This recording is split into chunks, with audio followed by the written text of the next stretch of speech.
So I just bought a 1974 International Harvester 574 model, and I've disassembled it. I've been cleaning it up, and I figured I'd make my first video because the PTO idler shaft is leaking oil near the 3-point, and I'll show it to you. So after cleaning it up and scraping all the grease off, this idler shaft right here is leaking oil and running down here, and it had so much debris on it. But today I'm going to fix that by replacing the O-ring.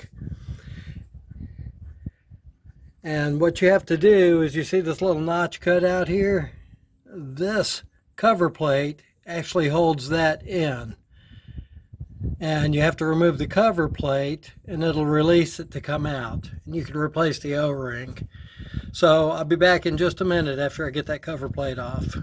It just took 3 bolts to remove and pop that off.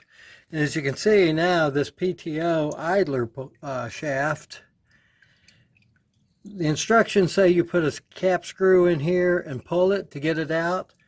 I don't have the right size cap screw, but what I have is some channel locks, and that'll do just as fine. Alright, now you can see the O-ring in there. And I want to give you a warning. I looked at the IPB, parts breakdown, and that shaft on the other end goes through a needle bearing. And if you pull that all the way out, just in my experience, those needle bearings fall out and they go everywhere. So I'm going to change this O-ring with it only slightly removed, about this much, and put the new O-ring in, slide it back in so I don't lose any bearing pins.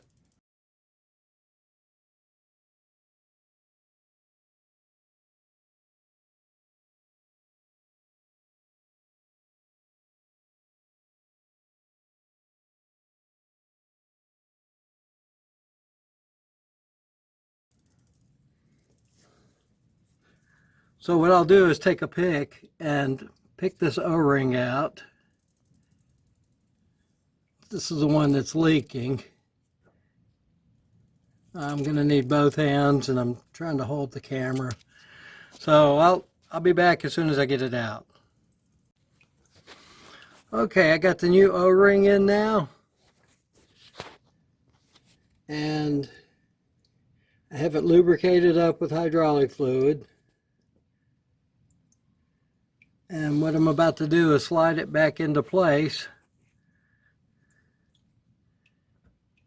in that groove. Might have to twist it a little bit to get it going in there.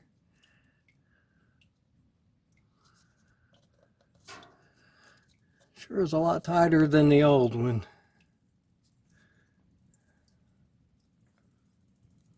Let me see if I can straighten that out a little bit.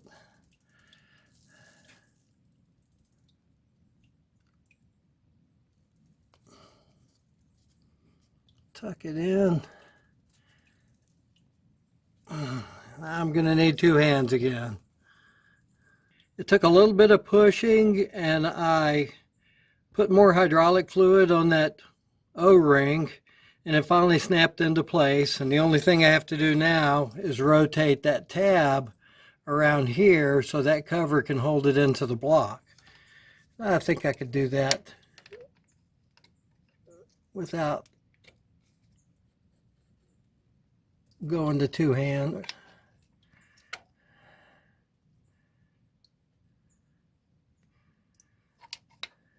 All right. And I can tell that is a whole heck of a lot tighter than it was before. So I'm expecting I won't have any oil leaks there. But I'll know after I get it, after I get this cover plate on, get the hydraulic fluid back in there, and run the tractor. All right, cheers. Hope this helps somebody.